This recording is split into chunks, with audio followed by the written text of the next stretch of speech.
يا أختنا بالله لا يغويك ذا الشيطان، إن الحجاب فريضة من ربنا المنان.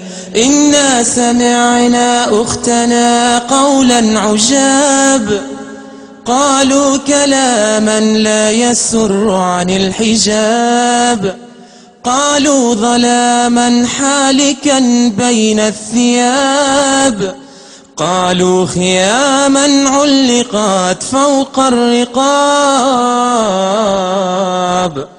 نادوا بتحرير الفتاة وألفوا فيه الكتاب، رسموا طريقا للتبرج لا يضيعه الشباب.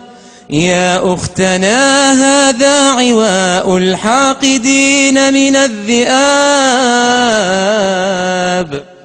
النار مثوى الظالمين لهم عقاب، والله يكشف ظلمهم يوم الحساب، والجنة المأوى ويا حسن المآب.